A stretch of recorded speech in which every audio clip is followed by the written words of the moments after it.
Olá, queridos! Olha, que alegria estar aqui de novo. Que coisa abençoada a gente poder De novo para viver. vocês, a gente está sentado no mesmo lugar. A gente poder viver não só o dom da vida, mas o dom de uma vida tão ímpar que é a consciência humana, a capacidade que o ser humano tem de refletir.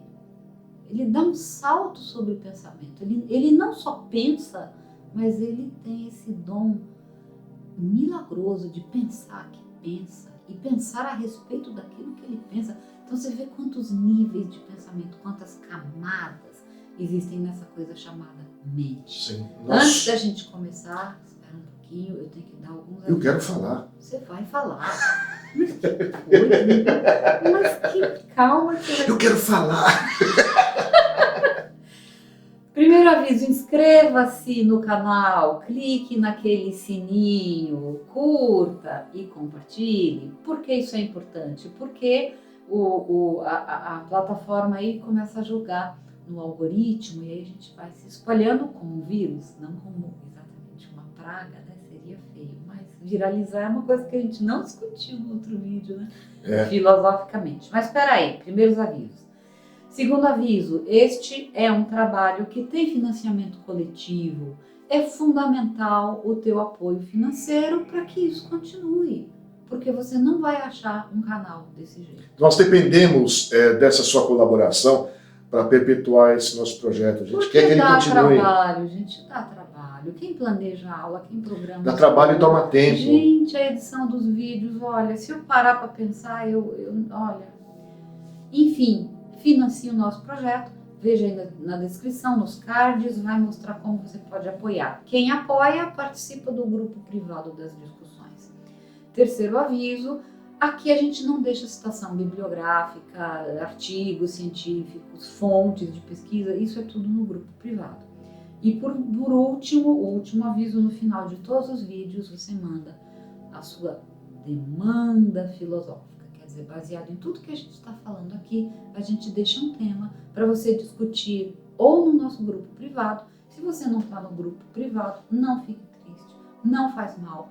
Comece você a ser um filósofo fantástico. Chame os seus amiguinhos no seu condomínio, aí nos seus aplicativos, ao invés de ficar postando fotografia boba, sabe? Agora eu vou falar. Coisa que não vai te conduzir a nada, aqueles bonequinhos, bicho. Tem espaço para isso também. Não é filosofia. O problema não são os bonequinhos, ou as dancinhas, ou as coisas que são triviais. O problema é ficar só nisso. Na realidade, a gente observa, temos que tomar a natureza como um exemplo de harmonia para nós. Então, e a gente vê que a natureza ela é diversa. O caminho é a diversificação. Deixa eu falar o nome do tema da aula. Posso falar também? Você fala o que você quiser. O tema da aula, na realidade, é a continuação da aula anterior, em que nós cortamos, porque senão o vídeo fica muito longo e é natural que as pessoas não queiram assistir vídeos de 3 horas. Eu cortei, porque se eu deixar falar 10 horas. É verdade. Bom... É hoje. Vai, professor. No episódio anterior...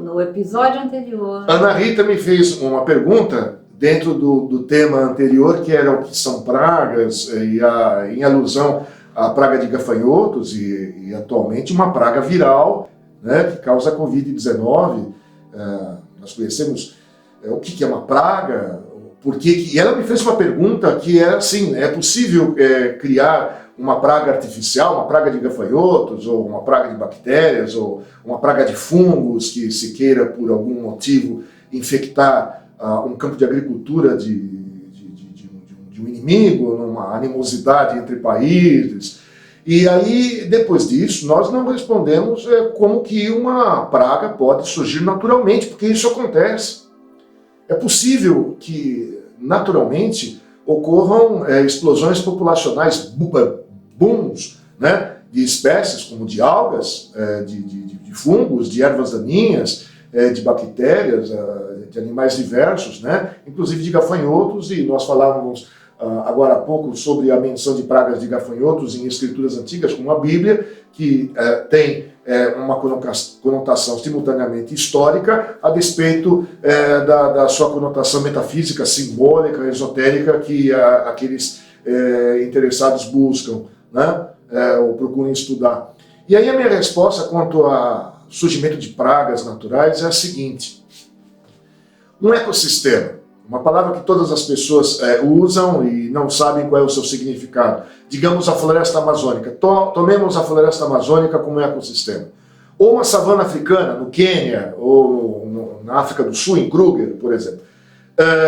Um ecossistema é como se fosse uma empresa, né, em que todos os seus participantes se mantêm integrados, cada um realizando uma tarefa dentro do seu nicho, cada um dos postos apresentando funcionários numa quantidade ideal para aquela atividade e regendo a economia do conjunto todo para que esse conjunto todo, esse orbe, se mantenha ativo e vivo.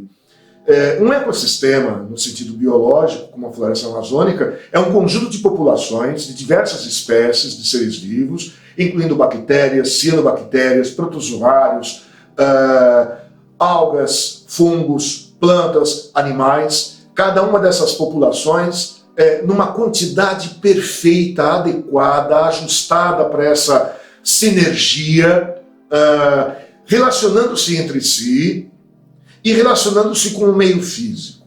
Ou seja, água, atmosfera, calor, campo magnético, minerais, de maneira que surge uma espécie de um organismo orgânico e inorgânico, uma unidade com aquilo que os biólogos e médicos chamam de uma homeostase. Uma homeostase é a manutenção de um equilíbrio, né, que faz com que essa estrutura eventualmente até possa apresentar ligeiros desequilíbrios, como por exemplo a explosão populacional de gafanhotos, né, mas que se autocorrige ou se corrige, né?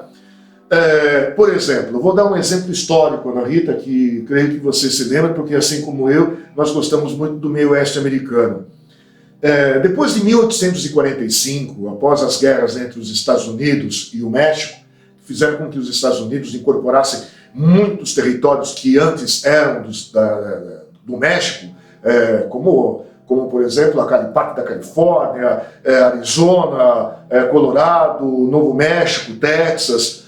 Houve uma colonização, uma intensa colonização daquele que hoje é o chamado estado do Colorado por pecuaristas. E à época eles elegeram como ícone, como símbolo do Colorado, os antílopes, várias espécies de antílopes, no Brasil chamamos de veados, né? Cervos, como animais símbolos daquela região, né? Como o Bambi, né? Ninguém vê o Bambi como um vilão, né? Na realidade, isso inclusive é uma ideia cultural, né? Produto daquele maniqueísmo que leva as pessoas a dividir os organismos entre malvados e bonzinhos. Então o lobo é mau e o porquinho ele é bonzinho. Certo? Agora imagine você na sua sala com 100 porquinhos, né? Ele é bonitinho fora da sua casa. O Bambi é bonitinho desde que não esteja fazendo cocô no seu sofá, certo? Então tudo é ideal quando não está convivendo com você. Sim. Os lobos, à época, foram considerados vilões, porque eram predadores dos cervos, dos antílopes. E empreendeu-se um verdadeiro genocídio. Genocídio significa dizimação de uma espécie, não se presta apenas à espécie humana. E aí, em uma década, praticamente esgotaram-se os lobos e os coiotes. Em menos de uma década. Só agora os lobos estão sendo reintroduzidos no Colorado.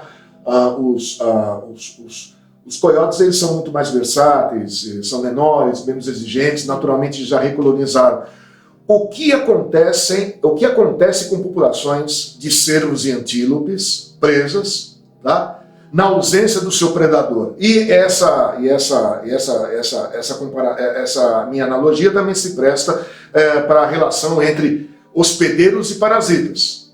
Porque na realidade um predador na natureza, nessa economia da natureza, não é um vilão. Da mesma maneira como um parasita, como um vírus, também não é um vilão. Pode ser um vilão, o vírus do Covid, da SARS-2, né, da Síndrome Respiratória Aguda Severa 2, que é esse vírus mutante que agora nós conhecemos e limita a nossa vida, ele pode ser um vilão sob o ponto de vista de um indivíduo que morra. Claro. Então é lógico que eu não quero que a Ana Rita, minha esposa, ou o Marcelo, meu irmão, morram de vírus, e eu xingarei até o final dos tempos. Mas sob o ponto de vista ecológico, e a ecologia sempre se remete ao conceito de um coletivo harmônico, um predador e um parasita regulam, controlam populações, principalmente quando elas explodem. Então, a população... Como acontece de explodir uma população? Desequilíbrio ecológico. Normalmente, danos aos predadores e aos parasitas, entre outros aspectos, como, por exemplo, alterações antrópicas humanas na natureza, como aquecimento global, que permite, por exemplo, que organismos de sangue frio ou psilotermos, né, numa maior temperatura, se reproduzam mais, como, por exemplo, gafanhotos, né, que agora formam nuvens na Argentina e na Terra do Fogo, né, cuja temperatura nos últimos anos aumentou. Ou quando se introduz... Né? Ou quando se introduz uma espécie chamada espécie exótica importada, por exemplo, como os coelhos foram e o cactus, né? o puntia, né? Que é a figueira da Índia, que na verdade não é da Índia, é das Índias Ocidentais, porque é brasileiro, os portugueses quando chegaram no Brasil chamaram o Brasil de Índias Ocidentais. Mas voltando à questão dos antílopes, sem lobos, os antílopes explodiram. E explodindo, esgotaram os recursos naturais, o pasto, a relva que existia naquelas pradarias, numa quantidade suficiente boa para um limite populacional de antílopes. Olha, um ambiente não pode aceitar, ele não consegue aceitar um número indefinido de indivíduos. Por exemplo, no Parque Kruger, na África do Sul, é impossível a existência de 1 milhão de zebras por quilômetro quadrado. Sim. Então a natureza se autorregula mantendo o número de indivíduos de cada população. E normalmente isso é feito através de processos de predatismo e de parasitismo, em que um organismo controla a população do outro comendo. Olha, não só os antílopes quase que esgotaram os recursos naturais, como começaram a saltar pelas recém-inventadas cercas de arame farpado no Colorado, isso no final do século XIX. Aliás, é outra história também muito interessante, a história da tecnologia, como surgiu o arame farpado. Começaram a consumir o pasto, que anteriormente deveria se destinar à alimentação do gado bovino, dos pecuaristas, que elegeram os bambis como seres bonzinhos, e o bambi, na ausência do lobo, passou a ser um novo lobo. Na ausência de um predador ou de um parasita, uma população pode explodir e esgota os seus recursos naturais. E o próximo passo, naturalmente, é essa população entrar também em declínio. Provavelmente, isso é uma hipótese, é uma entre várias, as nuvens de gafanhotos podem surgir por alterações ambientais, naturais ou provocadas pelo homem, por exemplo, uma floresta onde gafanhotos ou outros organismos estariam diante da sua alimentação natural e as suas populações sendo controladas pelos seus predadores. Digamos que, por exemplo, essa floresta seja totalmente dizimada e no lugar daquela floresta diversificada de espécies vegetais, no local seja implantada uma monocultura como, por exemplo, de soja ou de milho. Não existe praga ou peste. Esses conceitos são antropocêntricos, são conceitos preconceituosos sob um ponto de vista humano. Não existe praga na natureza, existe uma espécie que foi vilipendiada, desapropriada do seu ambiente natural e na ausência do ambiente onde ele vivia, porque ele foi despejado, e na ausência de predadores que o controlem e da sua alimentação natural, substituiu um antigo habitat pela agricultura, por um campo de agricultura. Para você ver como essas coisas são complexas, gente, e como é complicado você definir com um meme de internet, um meme de rede social. Um vídeo não dá. Um vídeo não dá. Você definir quem é bom, quem é mal, o que é prejudicial, o que é benéfico, entrar principalmente em questões que são meramente ideológicas, em termos de comportamentos humanos ou de preferências de qualquer tipo, tudo isso é muito complexo. Não, e é muito fácil as pessoas que têm um pensamento tendencioso, que têm uma visão bicromática da natureza, preto e branco, colocar na minha boca, na boca da Ana Rita, nessas nossas aulas, qualquer inferência de natureza política. Porque quando os meus alunos me perguntavam se a natureza é de esquerda, se é de direita ou se é anarquista, eu digo, você está limitando o arco-íris a apenas 2 cores. Exatamente. As 7 cores, aliás, quantas cores tem o arco-íris? 7? Não, tem uma gama infinita, só que por uma questão cultural nós definimos quanticamente faixas para as quais nós damos nomes, porque não existe, nem no mandarim existe um número infinito de palavras para definir tudo aquilo que existe. Que os esquimós têm dezenas de palavras para branco. Porque aquilo que você chama de branco para o esquimó, dentro do universo sensorial de um Inuit, ele consegue discernir vários tipos de tons e para cada um deles tem cor. De branco. Existe um vídeo que eu vou procurar e eu vou tentar deixar o link, né, lá no grupo, que é um vídeo incrível foi uma experiência feita no Parque Yellowstone, onde eles resolveram introduzir lobos. Em Utah. Estado de Utah. Não é Yellowstone? Yellowstone fica em Utah. Então estou falando isso. Na realidade, se estende para outros estados. E esse vídeo, ele mostra uma experiência incrível, porque houve muita controvérsia e as pessoas dizendo, não, vocês vão colocar lobos, eles vão acabar com tudo porque eles são predadores. Aconteceu o extremo oposto, porque os lobos ali introduzidos começaram a controlar o predador herbívoro primário, falei certo? O consumidor primário. O consumidor primário. Que não é herbívoro.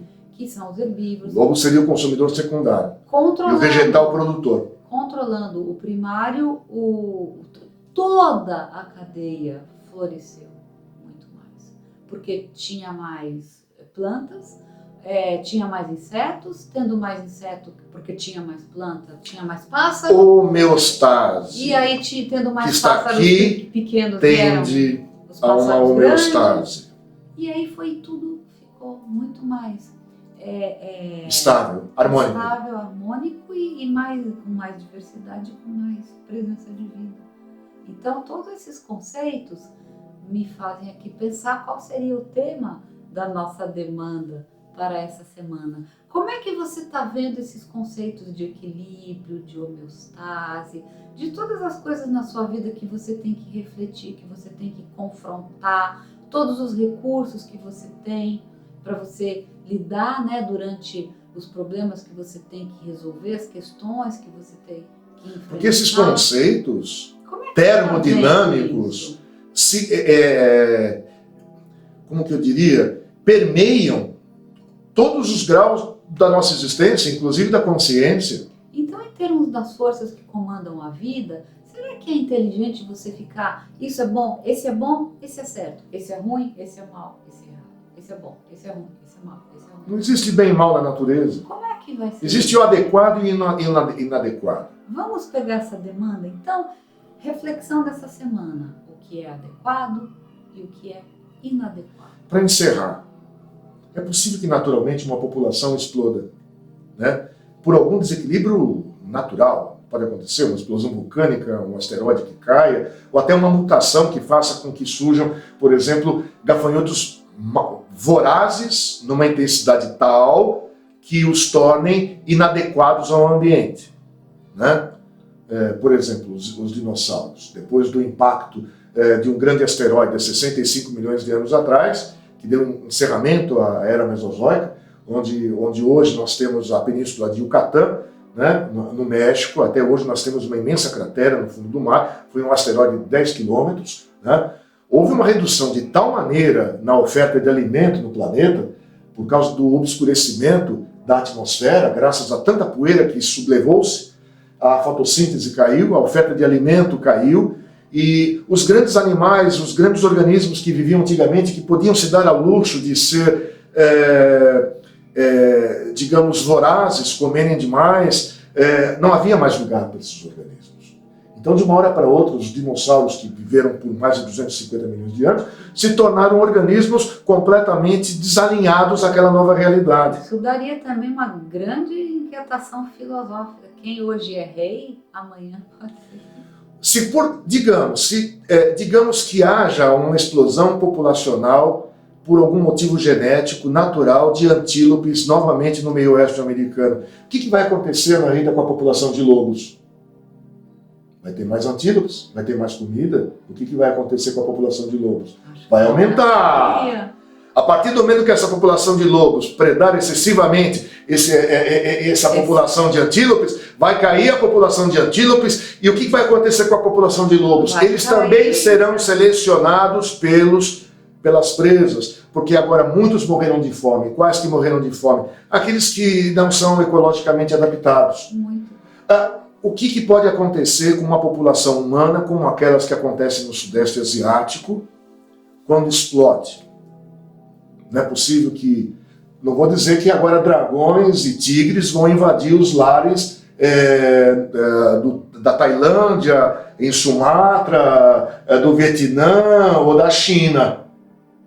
Mas o parasita tem o mesmo comportamento e tem a mesma importância ecológica. É por isso que é em grandes aglomerados humanos que normalmente surgem viroses, bacterioses e pragas. Então, sob o ponto de vista individual, um vírus pode ser considerado realmente o lobo mau, mas sob o ponto de vista, posso parecer cruel, a natureza é fria, não é cruel. É um fator de estabilização. Gente, quanta coisa, né? Pensa, reflita e não deixe de participar da demanda. E cada vídeo desse está gerando na nossa cabeça, que aí depois a gente discute, aqui é uma árvore de possibilidades. Cada vídeo aqui vai gerar outros novos. Agora, quais desses novos virão? Não acaba nunca. O seu feedback é muito importante para que a gente possa reger quais serão as futuras sinfonias a serem tocadas. Gostou? Torne-se você também um filósofo fantástico.